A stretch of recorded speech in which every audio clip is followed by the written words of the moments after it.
Bueno, 3, 4.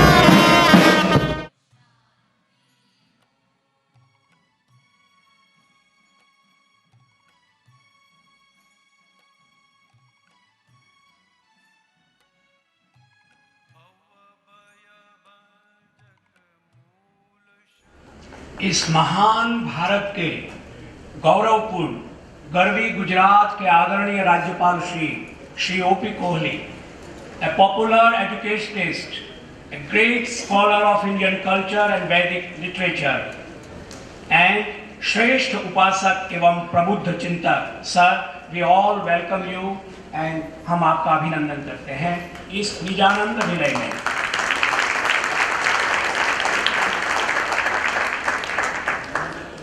पूज्य आदरणीय governor Shri के जमनी बाजू, on his right the great scholar, उदारवादी चिंतक और समाजवादी और समग्रवादी विचारक doctor Ali Dehgahi. He is cultural counsellor of Iran cultural house Delhi. एमनी जमनी बाजू, on his right the great scholar, भारतीय दर्शन शास्त्र के उद्गाता, तत्वचिंतक और समर्पित विद्वान तत्वदृष्टा प्रोफेसर SR भट्ट, अध्यक्ष भारतीय दार्शनिक अनुसंधान परिषद। पूज्य गवर्नर श्री डाबी बाजू, ऑन हिज लेफ्ट डॉक्टर बाल गणपति डी, युवा दर्शन शास्त्री, आधुनिक प्रविधि के प्रयोक्ता, professor of philosophy, university of Delhi, and he is General Secretary of this Asian Philosophy Conference 2018. और बाला गणपति डी साहब के साथ में ही यहाँ बैठे हुए हैं श्री वसंत पटेल। श्री वसंत पटेल साथ अमे सौ परिचित छे। तेओ holistic science research centre founder trustee है, प्रेसिडेंट है અને फाउंडर ट्रस्टी ऑफ वितराग विज्ञान charitable research foundation. So first of all, I will request our dear sisters Dhara, Margi and Manisha for Vedic Mangala Charanam. Dhara, Margi and Manisha.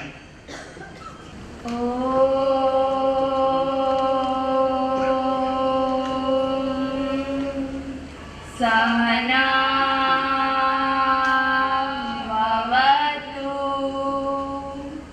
सहनो भुनक्तु सह वीर्यं करवावहै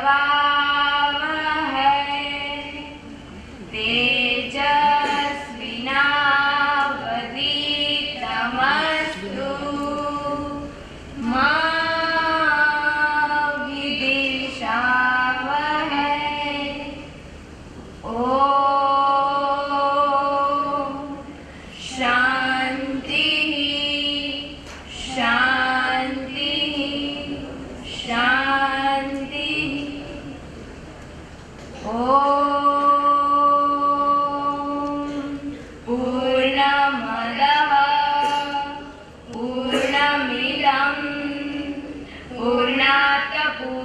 पूर्णमुदच्यते पूर्णस्य पूर्णमादाय पूर्णमेवावशिष्यते।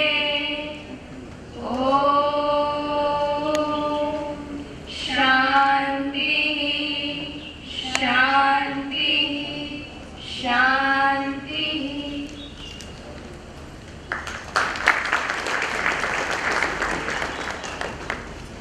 और अब पूज्य दादा भगवान के पूर्णतावादी विज्ञान की पारंपरिक त्रिमंत्र प्रार्थना के लिए मैं आमंत्रित करता हूं बहन शिल्पा पटेल, बहन हीना पटेल और बहन सोहिनी शाह। नमो अरिहन्ताणं नमो सिद्धाणं नमो आयर्याणं नमो वजायाणं नमो लोये सवसाहूणं एसो पञ्चनमुक्कारो सौवपावपणासनो मंगलाणं च सव्वेसिं पडवमहा वै मंगलम्। ॐ नमो भगवते वासुदेवाय। ॐ नमः शिवाय। जय सच्चिदानन्द जय सच्चिदानन्द जय सच्चिदानन्द।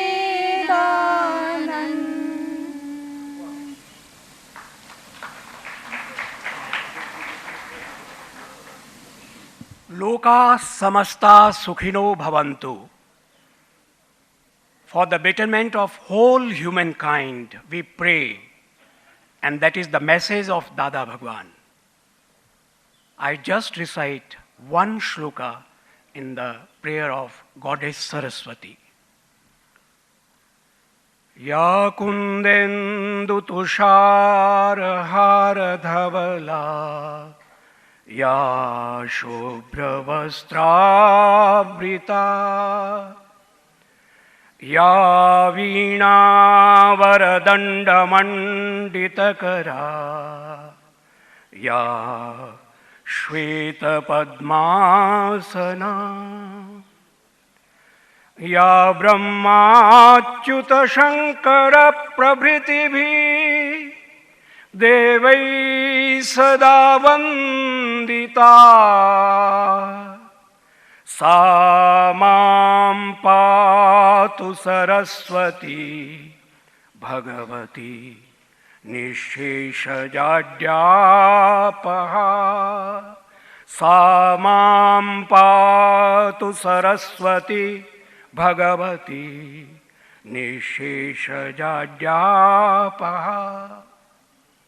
And now, with the permission of the president of this session, Professor S.R. Bhatt, I would like to invite and I request the honorable guest to light the lamp. Please. Vande Mataram, Vande Mataram, Sujalam, Sufalam, Malayaj Sheetalam, Shasya Shamalam Mataram, Vande Mataram, Shubhra-jyosna pulakitayaminim, Pulla-kusumita drumadala-shobhinim, Suhasinim, Sumadhura-bhashinim. Karoti kalyanam arogyam dhanasampadah mitrabuddhivikasaya deepajyoti namostute. Om Chandrama Manaso Jataschakshoho Suryo Ajayata Shrotraadvayuscha Pranascha Mukhadagnirajayata. Om Deepajyoti Parabrahma Deepajyoti Janardana Deepo Haratu Me Papam Jnana Deepa Namostute. Jnanadeepa Namostute. And now, there is the proceedings of felicitation of guests. First of all, I request Professor S.R. Bhatt Sahab to felicitate our Honorable Governor Shri of Gujarat, Shri O.P. Kohli Sahab.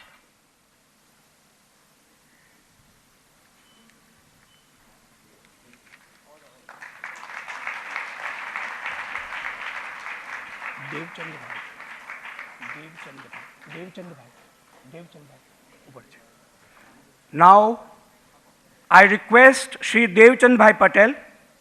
He is the founder trustee of Mahavideha Tirthadham.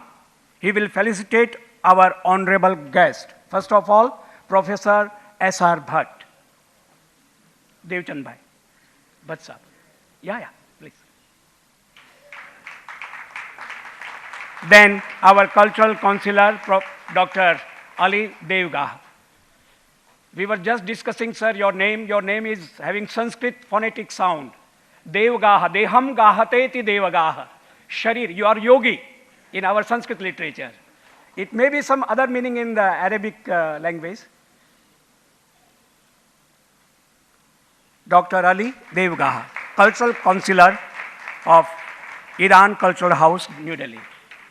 As we all know, the subject of this conference is Asian perspective on holistic modes of thinking and ways of living. So first of all, I would request the General Secretary of this conference, Dr. Bala Ganapati D, to deliver his lecture, introduction of this conference.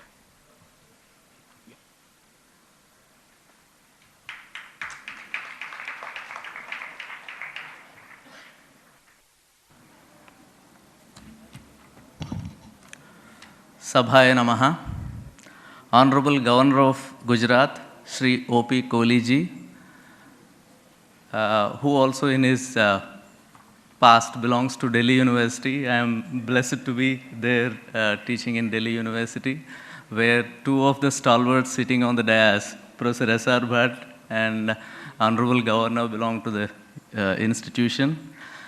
A distinguished scholar, chairman of Asian Philosophical Conference, Indian Philosophical Congress, as well as Indian Council of Philosophical Research, Professor S.R. Bhatt Sahab, Dr. Ali Degahi, Cultural Counselor of Iran Culture House, New Delhi. In fact, he is truly a cultural bridge between Iran and India, organizing many cultural events and doing quite well, active in his career here. President of Holistic Science Research Center, Sri Vasantbhai Patel, distinguished invitees, scholars from various parts of the world, dear students, ladies and gentlemen. On behalf of organizing committee, in the capacity of General Secretary of Asian Philosophy Conference 2018, I deem it to be a privilege to welcome you all to this inaugural session and to say a few words about the conference and the theme of the conference. That's my job now today. Firstly, I submit my sincere gratitude to our Honorable Governor Shri O.P. Kohli ji for accepting our invitation to inaugurate the conference. I must acknowledge in this context and place on record that Asian Philosophy Conference, which we are conducting annually in its present form, and its present theme, which is Asian Perspectives of Holistic Modes of Thinking and Ways of Living, or the brainchilds of Professor S.R. Bhatt, Chairman, APC, Asian Philosophy Conference, as well as Indian Philosophical Congress and ICPR, who has made significant contributions to the field. The philosophical community of India in particular and Asia in general is indebted to Professor Bhatt for conceiving the platform. I am glad that I made a part of this platform. I am indebted to him for this. Thank you, sir.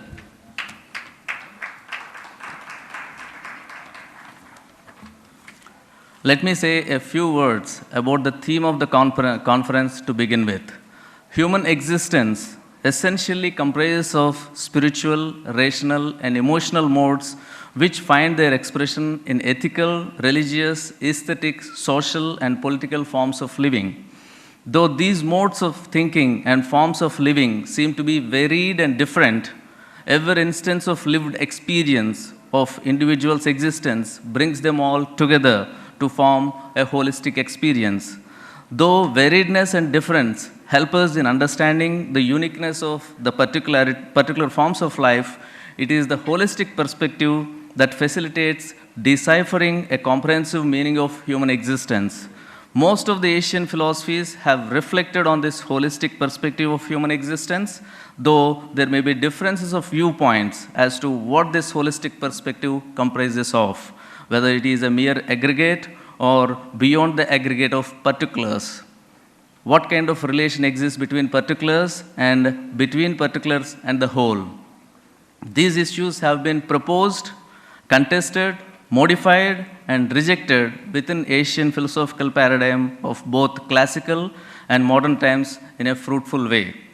In this present age of postmodern thinking and facticity of globalization, where celebration of differences is the mode of life, it would be an intellectually stimulating exercise to revisit the Asian philosophies, to reinterpret, reorient ourselves to the holistic modes of thinking and ways of living by critically evaluating not only our own traditional conceptions, but also the dominant Western ways of thinking.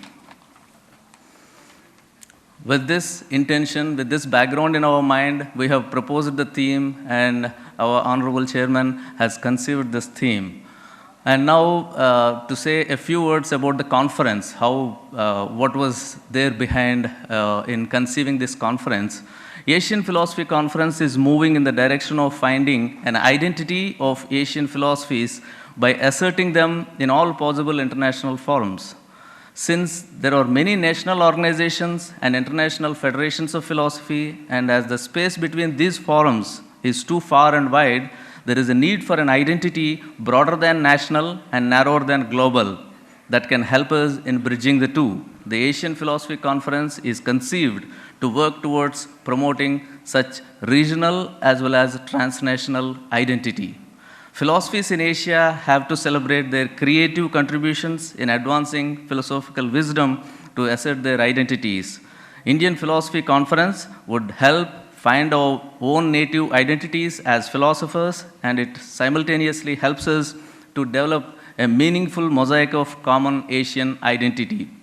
which in turn would lead to the emergence of truly global forum of philosophers in which the multiple identities are seen both as distinctive and homogeneous.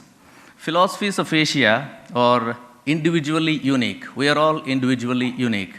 You would see the emblems of Asian countries on the top of this dais. No, we are all unique, definitely. And here, we are uniquely together as well. No, we are unique, different, and we are uniquely together as well. This is the prime motto of this conference. The unique togetherness is what is being stressed through this platform.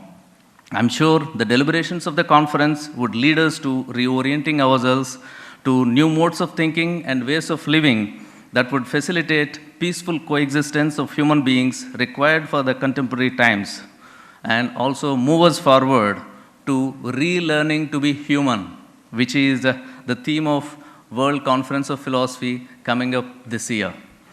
So with this, I withdraw myself and thank you all, and thank you. Thank you, Dr. Bala Ganapati D. And now we have guest of honor among us. I request Dr. Ali Devgahi to deliver his presentation. Thank you. Namaskar to everybody. Bismillah ar-Rahman ar-Rahim. His Excellency Mr. Prakash Kohli, the Honorable Governor of Gujarat, distinguished guests, delegates, and my dear friends. We have ushered in the new year.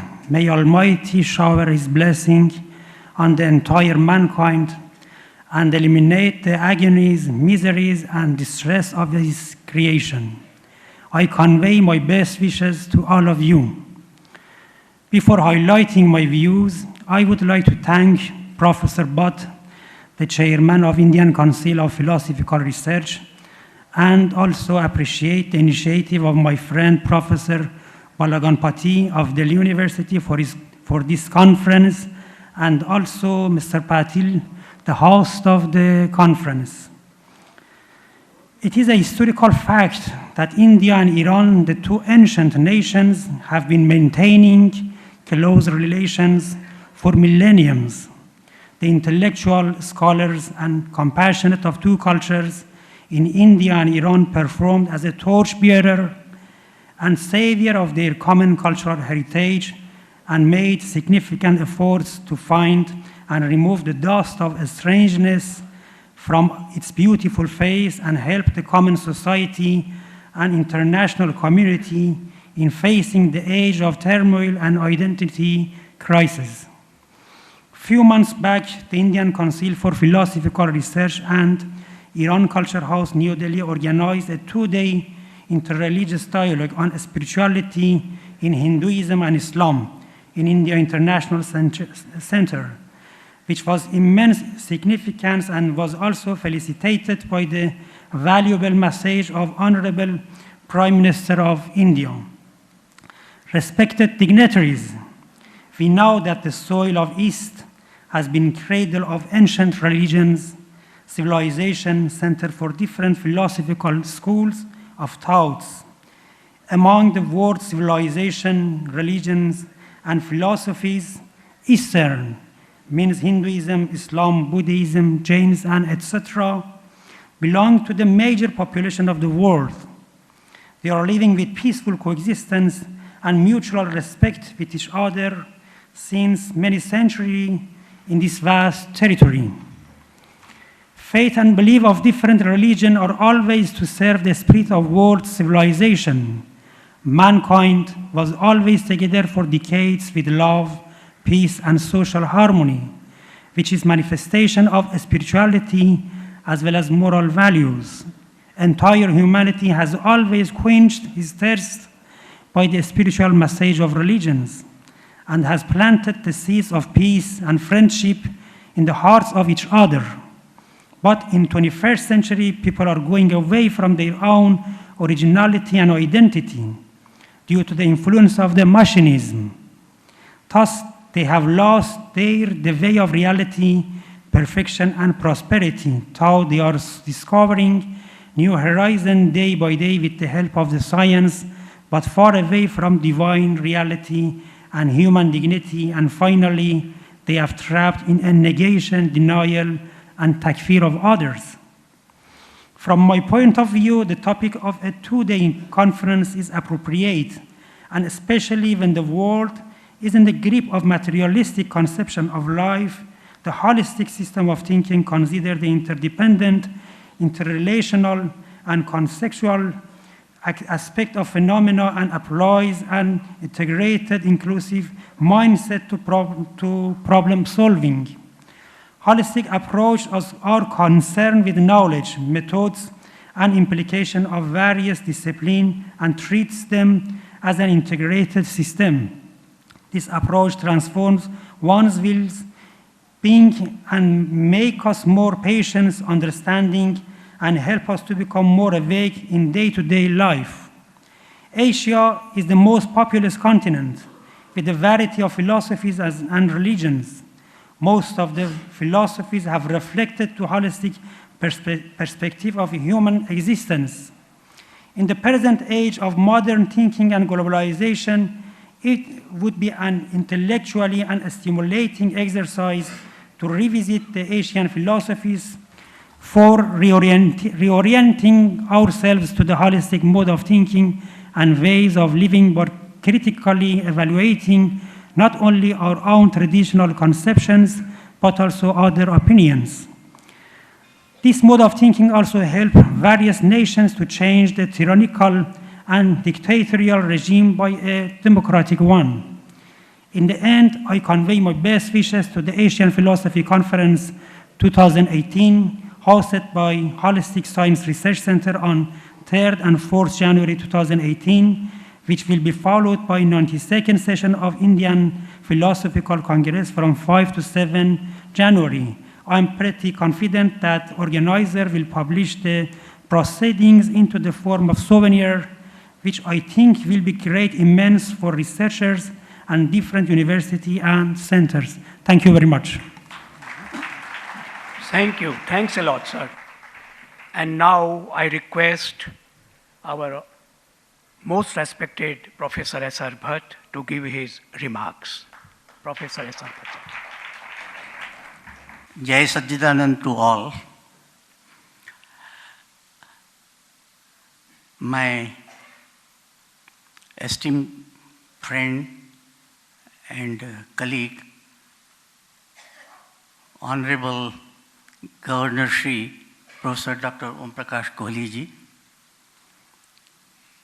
who is an erudite scholar and a very well-steeped literary person of our country.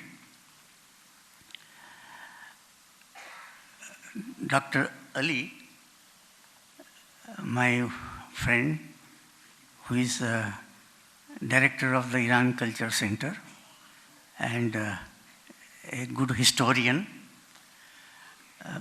Professor Bala Ganapati, General Secretary of Asian Philosophical Congress.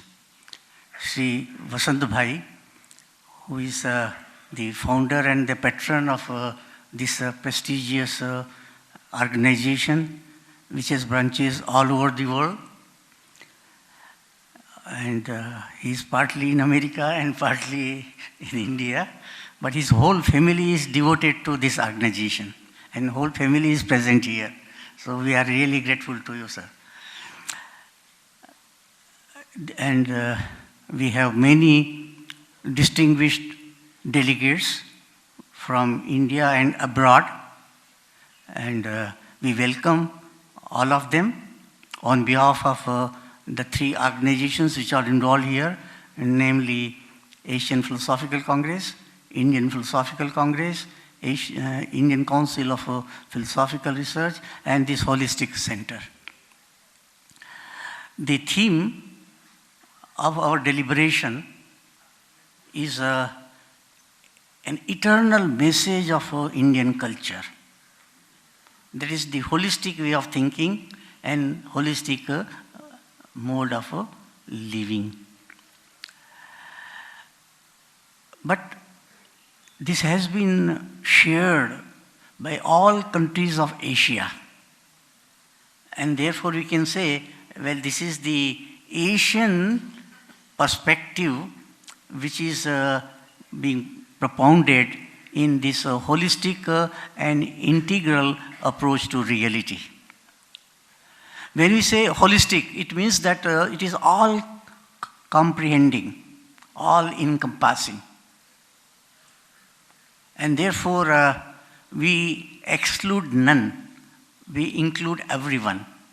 But when we include everyone, we offer due place, status, and role to everyone, which means that there is unity, at the same time there is diversity. And that's why we say modes and ways in plural. There is no homogeneity. To use two Sanskrit terms, well, we have ekatma bhava, but not ekarupata. We don't bulldoze the differences. We appreciate the differences. And I'm reminded of the title of a book of my good old friend who is no more alive, Professor Hajime Nakamura. The title of his book is Eastern Ways of Thinking of Eastern Peoples. Twice he has used the word, this plural, Eastern Ways of Thinking of Eastern Peoples, which means that we have a fundamental unity. At the same time, we have differences which are accommodated in the unity, differences embedded in unity. I call it as democracy in ideas. And in a democracy in ideas, we welcome all modes of thinking. But the only requirement is this, that these modes of thinking must be cogent, logical, coherent, and convincing.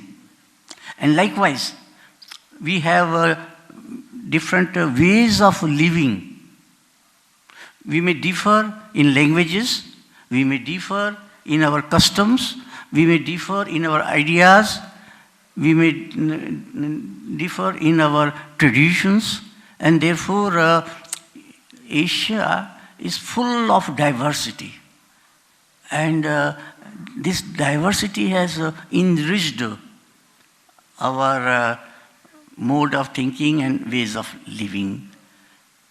In this particular conference, which is the third one that we have been organizing, and this I hope would be an annual feature. We shall be deliberating as to how we can coexist, and we may believe, as the traditional Indian saying goes, ekam sat vipraha bahuda vadanti. The reality is one, but wise people call it, describe it in different ways. So these are alternative approaches to reality, and we have to appreciate them, we have to understand them, and therefore we should not lead an isolated life. And India has been a repository of all cultures of the world, all philosophies of the world, and that's why in India we believe in sarva dharma samabhava, we believe in anekanta vada and so forth, and that has been the guiding spirit in this particular organization. I hope that our deliberations will be fruitful and useful, not only to people of Asia, but people world over. With these preliminary remarks, I once again welcome all of you, particularly Honorable Governor Shri of Gujarat, who very kindly accepted our request to grace and bless this inaugural session. He has to leave for another function and then to Delhi, and therefore we are really very much short of time. But we really thank you for accepting our request. In fact, as an old friend, I do have a claim over his time, so I requested him and he obliged us. Thank you very much. साधुवादान व्याहरामि Bhatt महाभागेभ्यः।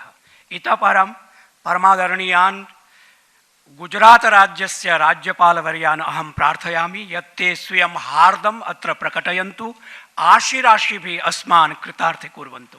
राज्यपाल महाभागा। आज की इस conference में पधारे हुए आदरणीय श्री अली देगही जी, अभी आपने जिनका वक्तव्य सुना, ऐसे मेरे मित्र professor SR. Bhatt ji,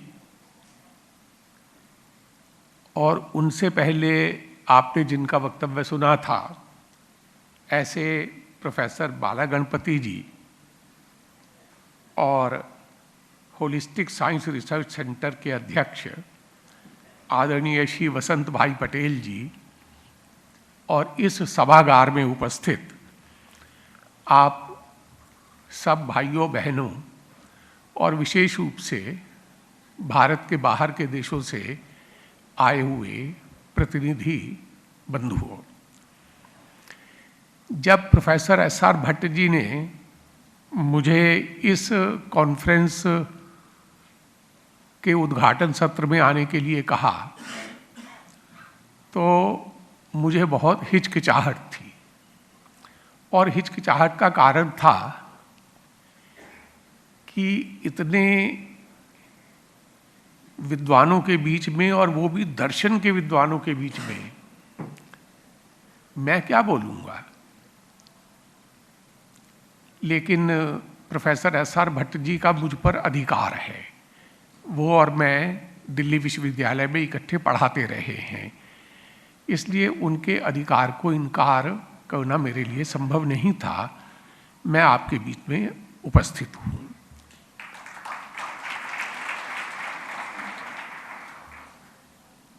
Asia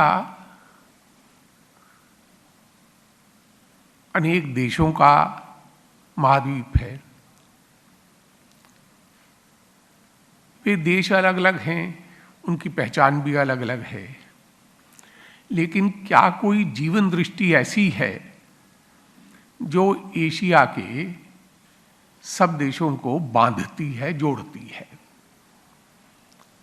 और वह जीवन दृष्टि क्या है, इसको खोजने का, उसका विवेचन करने का प्रयास इस कॉन्फ्रेंस में आप सब लोग करने वाले हैं।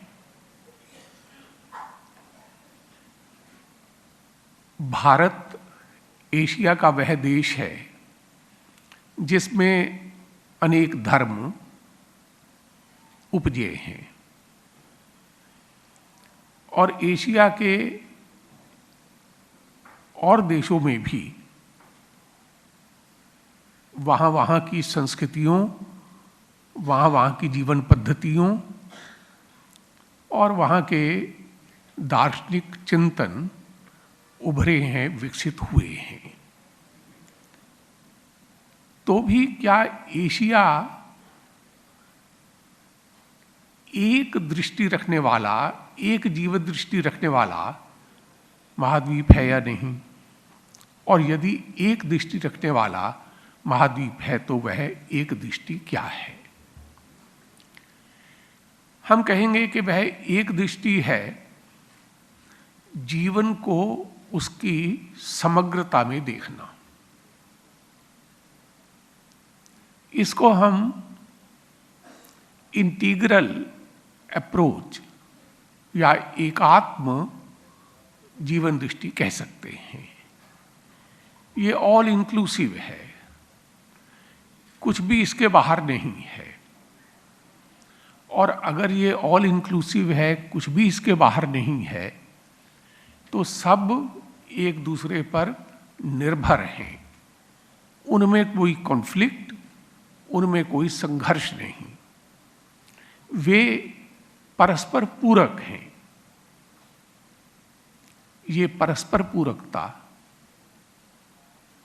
यह एक दूसरे पर निर्भरता, यह इंक्लूसिवनेस, यह समग्रतावादी दृष्टिकोण, यह होलिस्टिक अप्रोच, यह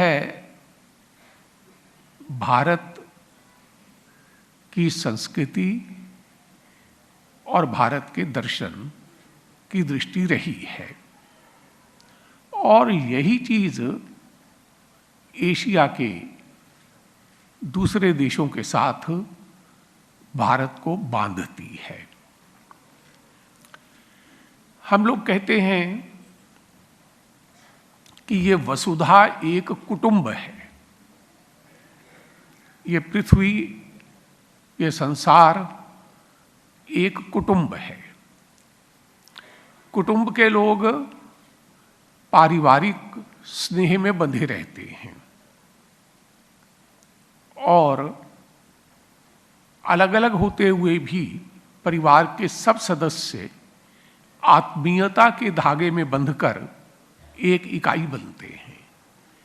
ठीक इसी प्रकार एशिया के अलग अलग देश अपनी अपनी अलग अलग जीवन रीति और चिंतन के होते हुए भी एक धागे में बंधे हुए हैं, और वह धागा है जीवन को देखने की एकात्मवादी दृष्टि।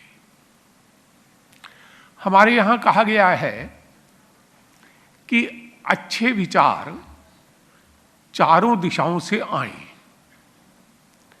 किसी विचार को इनकार करना, निषेध करना, अस्वीकार करना, ये भारत की दृष्टि कभी रही नहीं है। अच्छे विचार चारों दिशाओं से आएं और उन विचारों को ग्रहण करने की, स्वीकार करने की भावना वैदिक ऋषि की रहे, यह हम सब लोग जानते हैं। आज दुनिया में संघर्ष और तनाव है इस बात को लेकर कि मेरा विचार ही सही है और यही स्वीकार्य होना चाहिए, दूसरे का विचार सही नहीं है और वह मुझे स्वीकार नहीं है। यह जो वैचारिक द्वंद्व है, इस वैचारिक द्वंद्व में से आज हमारी बहुत सी उलझनें, दिक्कतें, संकट, संघर्ष पैदा हुए हैं। और इनका समाधान भी अगर किसी के पास है तो वह भारत की इस एकात्मवादी दृष्टि, एशिया की इस एकात्मवादी दृष्टि के पास है। हम लोग वसुधा को एक कुटुंब मानकर चलते हैं। वसुधैव कुटुंबकम का भाव, यह भारतीय संस्कृति और अस्मिता की पहचान है। हम कहते हैं एक तत्व है जिसको लोग अलग अलग नाम से पुकारते हैं। एकम सद विप्रा बहुधा वदन्ति। एक तत्व है जिसको विद्वान लोग अलग अलग तरीके से परिभाषित करते हैं। हम लोग किसी चीज को छोड़कर चलते नहीं, परस्परावलंबन की बात को लेकर चलते हैं। सर्वे भवन्तु सुखिनः, सब लोग सुखी हों। ये जो सर्वात्म भाव है, सबको समेटकर चलने का भाव, ये हमारी पहचान है। भारतीय संस्कृति और एशिया के देशों की संस्कृति, उनका दर्शन, उनका चिंतन, उनका विचार मनुष्य का खंड खंड विचार नहीं करता। शरीर है, मन है, बुद्धि है, आत्मा है, ये खंड खंड विचार नहीं करता। और चूंकि खंड खंड विचार नहीं करता, इसलिए चिंतन में विषमता नहीं, चिंतन में समरसता है। कुछ भी मुझसे बाहर नहीं है, सब मेरे अंग हैं, मेरा हिस्सा है। फिर द्वंद्व काहे का, संघर्ष काहे का? द्वैत नहीं, अद्वैत। आपका दृष्टिकोण है वो भी स्वीकार्य है, इनका दृष्टिकोण है वो भी स्वीकार्य है। ये संपूर्णतावादी और पूर्णतावादी और समग्रतावादी दृष्टिकोण एक इस प्रकार की विशेषता है जो भारतीय चिंतन में, भारतीय व्यवहार में, भारतीय जीवन शैली में, भारतीय साहित्य में अभिव्यक्त हुई है।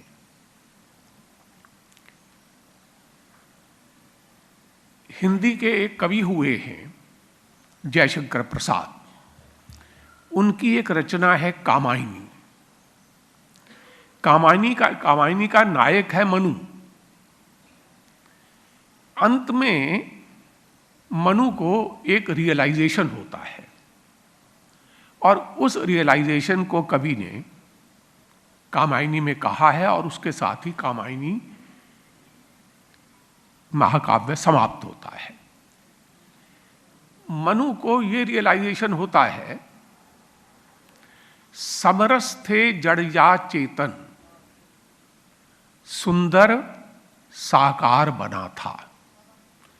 समरस थे जड़ या चेतन, जड़ हो कि चेतन हो, उन सब में वो एक भाव देख रहे हैं, समरसता का भाव देख रहे हैं, विषमता नहीं देख रहे।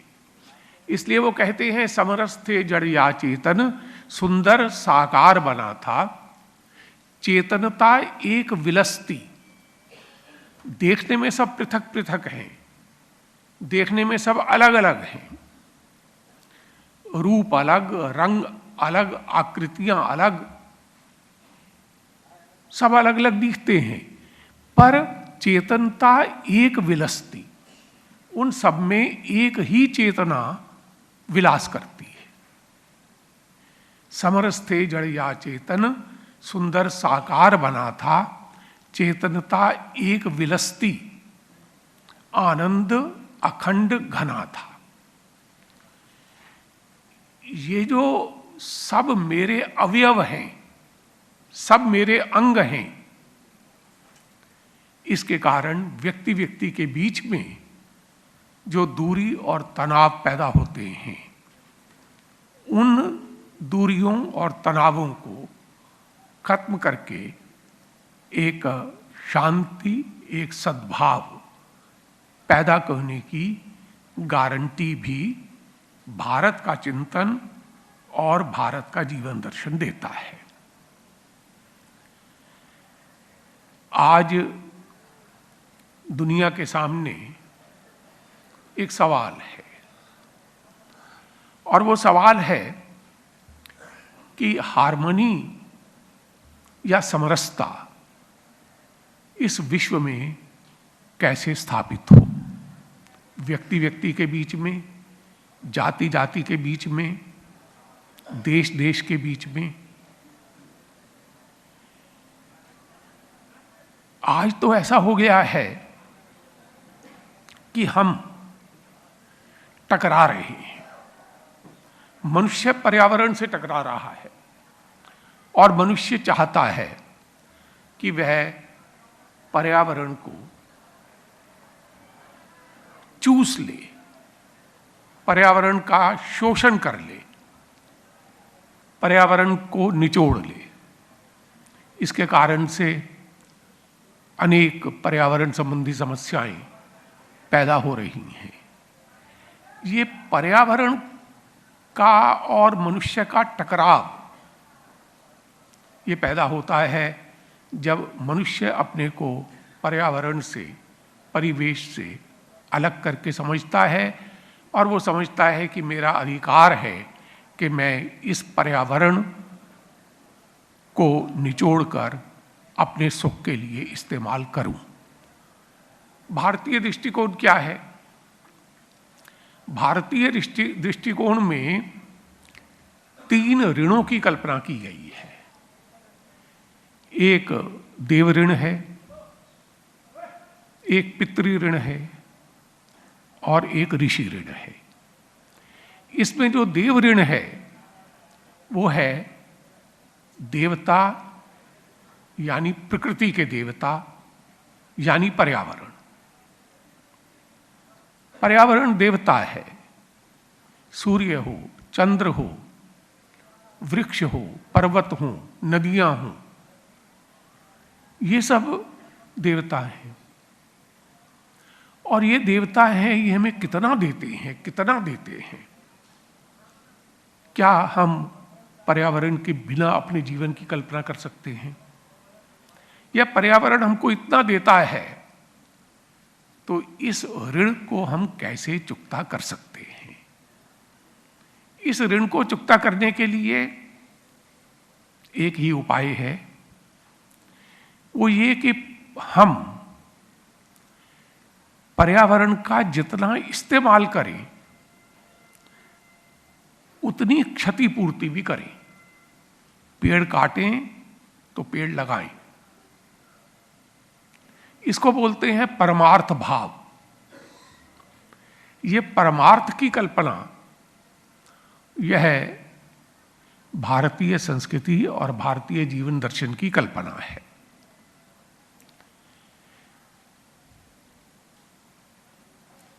संत परमार्थी होता है, अपने लिए नहीं जीता, दूसरे के लिए जीता है।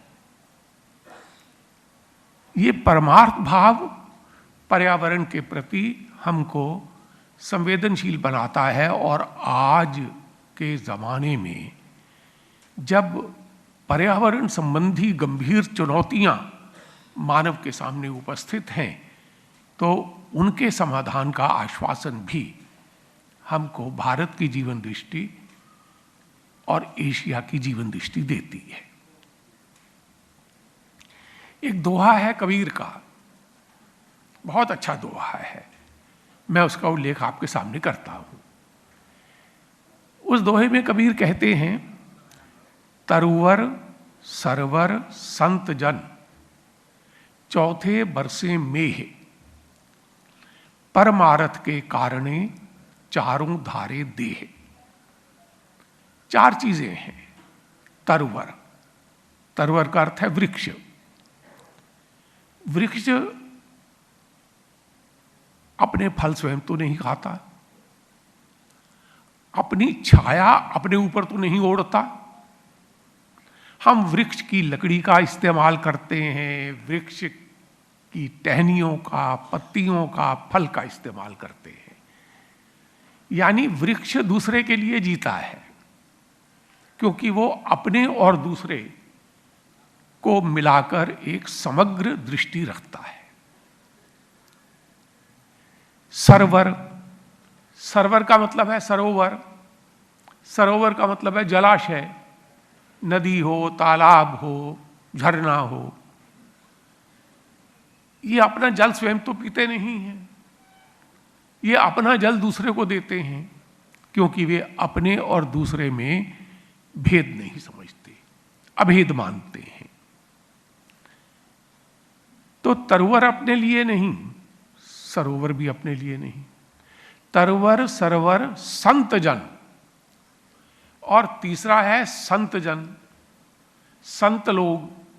संत लोग मतलब परमार्थी लोग, वे लोग जो भारत की जीवन दृष्टि और एशिया की जीवन दृष्टि से प्रेरित हैं, वे संत जन। वो भी अपने लिए नहीं जीते, उनका जीवन भी दूसरे के लिए होता है। हमारे यहाँ पर जो दूसरे के लिए जिए, अपने लिए न जिए, उसको संत कहते हैं। तो तरवर सरवर संत जन चौथे बरसे मेह, और चौथी चीज आकाश से जो बादल बरसते हैं, वो भी अपना जल स्वयं नहीं पीते, वो इस धरती को सींचते हैं, वो अपना जल इस तपी हुई धरती को देकर इसका ताप दूर करते हैं। दूसरी पंक्ति में कवि कहता है, परमार्थ के कारणे चारों धारें देह, ये चारों देह धारण करते हैं परमार्थ के लिए, अपने लिए नहीं, दूसरे के लिए। अब ये जो अपने और दूसरे के बीच में अभेद की भावना है, इस अभेद की भावना को हमारे यहाँ पर परमार्थ कहा गया है। और ये परमार्थ भारत की जीवन दृष्टि, भारत के दर्शन और एशिया की जीवन दृष्टि और एशिया के दर्शन का परिणाम है। इसमें ही आने वाले विश्व के लिए एक शांति की गारंटी है, इसी में आने वाले समय के लिए एक सौहार्द, प्रेम, मनुष्यता की गारंटी है। आज आवश्यकता इस बात की है कि एशिया के विभिन्न देश एक दूसरे के जीवन दर्शन के बारे में अपनी समझ और बढ़ाएं। और जैसे भारत का एक व्यक्तित्व है, मानो ईरान का एक व्यक्तित्व है, ऐसे एशिया का भी एक व्यक्तित्व है। एशिया एक बड़ा और सबसे अधिक जनसंख्या बहुल, भिन्न भिन्न धर्मों और दर्शनों से समृद्ध भूखंड है। इसमें विविध दर्शनों और विचारधाराओं और ज्ञान का परस्पर आदान प्रदान किया जाना और भी ज्यादा समय की मांग है। कुल मिलाकर हम कहें तो पितरिम सोरोकिन समाजशास्त्री ने पश्चिम और पूर्व की तुलना करते हुए कहा कि पश्चिम और पूर्व की लड़ाई वास्तव में ये दो सभ्यताओं का संघर्ष है। पूर्व और पश्चिम की लड़ाई दो जीवन दर्शनों का संघर्ष है। पूर्व और पश्चिम की लड़ाई दो विचारधाराओं का संघर्ष है। और वो संघर्ष किसका है? पूर्व की होलिस्टिक जीवन दृष्टि, पूर्व की समग्रतावादी, पूर्व की एकात्मवादी, पूर्व की परस्पर पूरकतावादी, पूर्व की परस्पर अवलंबनवादी, पूर्व की यह दृष्टि और पश्चिम की जड़वादी दृष्टि जो चीज़ों का खंड खंड विचार करती है। ये संघर्ष दो सभ्यताओं का है, एक खंड खंड विचार करने वाली सभ्यता और दूसरा अखंड और समग्र विचार करने वाली सभ्यता। इनमें से मानव के लिए कल्याण का रास्ता इस एकात्मवादी सभ्यता में, एकात्मवादी जीवन शैली में है। यह एकात्मवादी जीवन शैली एशिया के भिन्न भिन्न देशों में किस किस रूप में व्याप्त है, प्रचलित है, इसको आपकी इस कॉन्फ्रेंस में आप विद्वान जन गहराई से देखेंगे और उस चिंतन में से एशिया की एकता का भी बोध बढ़ेगा। उसमें से मानव के लिए आज कल्याणकारी रास्ता क्या है, इसका भी बोध बढ़ेगा। इसमें से पूर्व और पश्चिम को अलग करने वाली धारा रेखा क्या है, इसका भी बोध बढ़ेगा। और पितरिम सोरोकिन ने जो आने वाले समय में सभ्यताओं के संघर्ष की बात कही है, सभ्यताओं के उस संघर्ष में से मानवता पर आधारित, नैतिकता पर आधारित, समग्रता पर आधारित, पूर्णता पर आधारित, मैं और आप एक हैं, द्वैत है नहीं, अद्वैत पर आधारित कौन सी सभ्यता मानव के लिए कल्याणकारी हो सकती है, यह बोध भी बढ़ेगा। आप आने वाले समय में इन सब बातों का विचार करने वाले हैं। मुझे प्रोफेसर SR भट्ट जी ने यहाँ आने का आदेश दिया था, मैंने उनके आदेश का पालन किया। आपके दर्शनों का सौभाग्य भी मुझे मिला। बहुत बहुत धन्यवाद, बहुत बहुत आभार।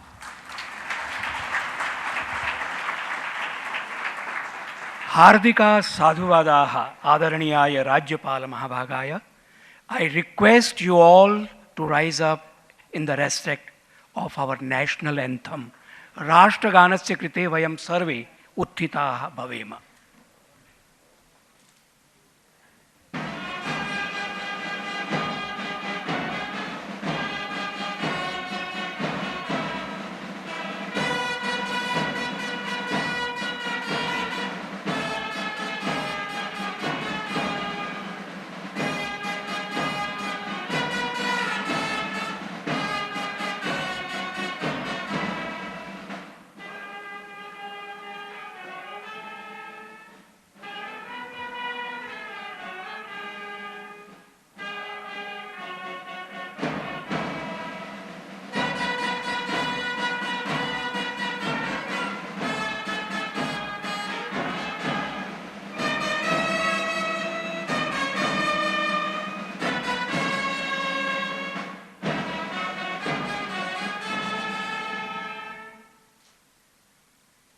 जयतु भारतम, जयतु भारतीय संस्कृति, जयतु दादा भगवतः समग्रतावादी विज्ञानम।